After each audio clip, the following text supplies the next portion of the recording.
සුබ දවසක් ජීවිතේම පාට කරන ඔබට සිනහවෙන් උගන්නන දවස්පතා බයිබල් පාඩමත් එක්ක තමයි අද දවසේ ඔබ එකතු වෙන්නේ. අද දවසේ අපි දෙවියන් වහන්සේගේ වචනයට මොහොතක් අවධානය යොමු කරමු.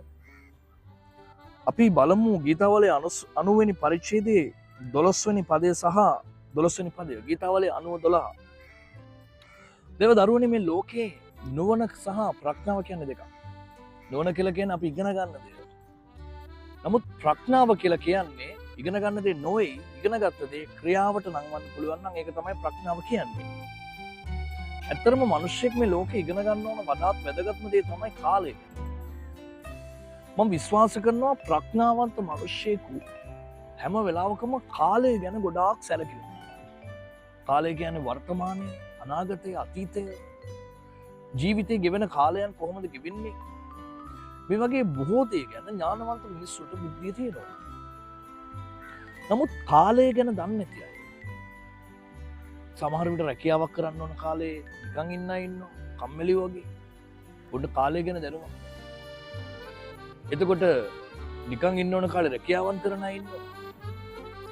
එතකොට සමහර විට කොච්චර ධන නිදාන කෝටිපතියන් විදියට විශාල මුදල් තිබුණත් ඒවා භුක්ති විඳින්න නැතුව දැන් උදාහරණයක් විදිහට මම දැකලා තියෙනවා සමහර විට බොහෝ ධනවන්තයෝ ඉන්නවා තමන්ගේ ගෙදර තනකොළ ටික අපි හිතමු මේ පොඩි තනකොළ ගොඩක් නෙවෙයි සමහර ඊටම විතරක් අක්කරයක් විතර ලොකුයි. ඔය අක්කරේ තමන් තනියෙන් සුද්ධ කරනවා. ඉතින් සමහර අයගොල්ලන් හරි වයසයි, මහලුයි. හරි වයසයි මහලුයි. හැබැයි තනියෙන් ඒව සුද්ධ කරනවා. එතකොට උන්ට මුදල් තියෙනවා. හැබැයි තමන්ගේ කාලය ගොඩාක් නාස්ති කරගන්නවා. ඉතින් ඔය අක්කරේ සුද්ධ කරන්න සමහර සතියක් දෙකක් යන්න පුළුවන්. හැබැයි තනියෙන් කරනවා. අය රුපියල් 1000ක් 2000ක් විතර කරන්න තියෙන ලෝභකමට. නමුත් සල්ලි තියෙන ගොඩක් මිනිස්සු කරන්නේ තව කෙනෙකුට කියලා වැඩේ කරගෙන තමන්ට වටිනාකම තියෙන කාලය ඉතුරු කරගන්නවා මුදල් වියදම් කරනවා. එතකොට වඩාත් වටින්නේ මුදල්ද කාලයද කියලා ගත්තොත් මුදල් තියෙන මිනිස්සු මොකද කරන්නේ? සල්ලි වියදම් කරලා කාලය ලබා ගන්නවා. සල්ලි නැති අය කාලය යට කරලා සල්ලි හොයනවා. මේක තමයි ක්‍රමය. රයිට්. මම මේක කිව්වේ මේ දේශනාවට ඇතුළත් වීම නිසා. එතකොට කාලය ගැන අවබෝධයක් ඇතිව ඉන්නවා නම් ඒක තමයි මේ ලෝකෙ තියෙන වටිනාම දේ. කාලය ගැන කාලයේ වටිනාකමක් කාලය තේරෙන අය. සාමාන්‍යයෙන් කාලයන් වල තියෙන හොඳ කාලයන් තියෙනවා, නරක කාලයන් තියෙනවා, සල්ලි ලැබෙන කාලයන් තියෙනවා. සල්ලි ලැබෙන කාලයන් වලදී මිනිස්සු සල්ලි නාස්ති කරනවා. සල්ලි නැති කාලයන්, සල්ලි එන්නේ නැති කාලයන් තියෙද්දි මිනිස්සු බඩගින්න ඉන්නවා. සල්ලි ඕනවට වඩා වැඩි වෙද්දි මිනිස්සු සල්ලි නාස්ති කරලා පිස්සු නටනවා. සල්ලි නැති වෙද්දි දුක් විඳිනවා. දේව දරුවනේ ඒ වගේම තමයි මේ ලෝකේ කාලයන් පෙරලෙනවා. ඕනෑම බලන්න ලංකාවේ ගත්තොත් තියෙනවා වෙනම උත්සව කාලය. හැම ව්‍යාපාරයක්ම බොහෝ මුදල් උපයනවා. ඒ වගේම සමහර ගම්වතුර කාලයන්, මේ කාලයන් වල ගොඩාක් කඩවල් ව්‍යාපාර වැහෙනවා. එතකොට කාලය ගැන අපි ගොඩක් අවබෝධයෙන් ඉන්නවා. රයිට්. නමුත් මේ කාලය ගැන අපේ මනසින් දකින දෙයට වඩා දෙවියන් වහන්සේගේ ඉදිදරව්ව සහ දෙවියන් වහන්සේගේ ප්‍රඥාව තුළින් අපිට කාලය දැනෙන විදිය ගොඩක් වෙනස්.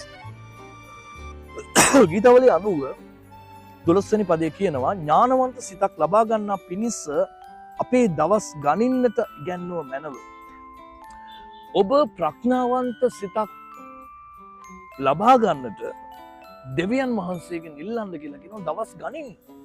ඒ කියන්නේ මේ කාලය අඳුරගන්න. සහෝදර සහෝදරිය ඒ කියන්නේ දෙවියන් වහන්සේගේ දෙයක්. කවට හරි කාලය ගැන අවබෝධයක් තියෙනවා නම් ඒ මිනිස්සයා ගොඩක් දියුණු වෙනවා. ඒ වගේම තමයි කාලය ගැන අවබෝධයක් තියෙන මිනිස්සුන්ට ඒක දීලා තියෙන දෙවියන් වහන්සේ.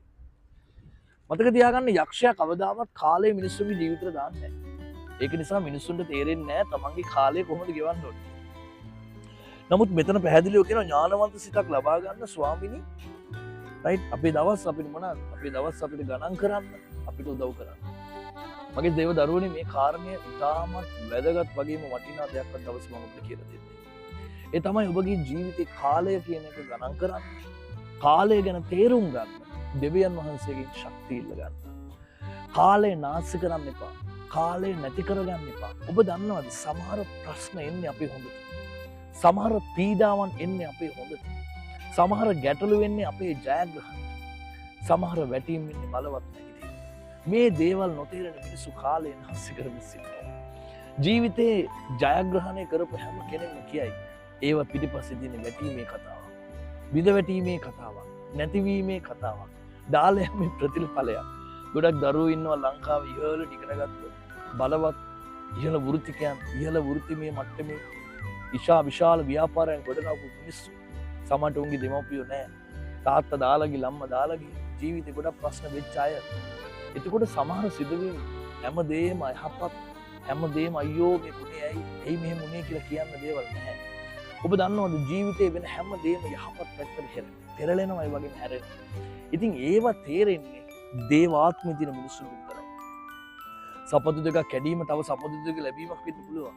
ඉතින් කැඩුණු සපත්තු දෙක දිහා බලන් ඉන්නවද? අලුත් සපත්තුවක් වෙනුවෙන් උත්සාහ කරනවද කියලා තීරණය කරන්න. ඉතින් මේ ලස්සන ඔබගේ කාලය තුල දෙවියන් වහන්සේගේ ආශිර්වාදය තුල ඉන්න අපි ඉගෙන ගන්න ඕන දෙයක් තියෙනවා. ඒ තමයි ජේසුගෙන් ඉල්ල ගන්න කාලය ගනින්න. ඒ කියන්නේ කාලය දකින්න, කාලය ගැන හිතන්න, කාලය තුල ජීවත් වෙන්න, කාලය ගැන ඔබ සිතන්න, ඔබ ඉගෙන ගන්න දරුවෙක් වෙන්න.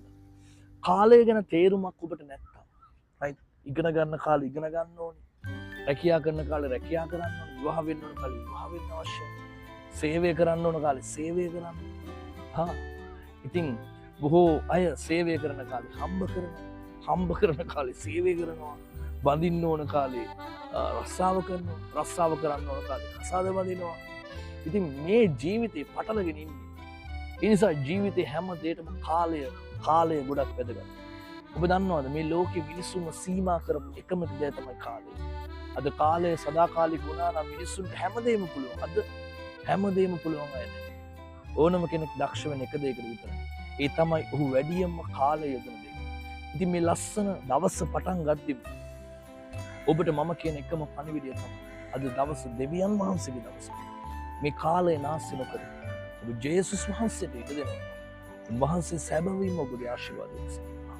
ආමේන්. එන හැමෝටම ජේසුස් පිටයි. සුබ දවසක්. hina වෙලා ඉන්න.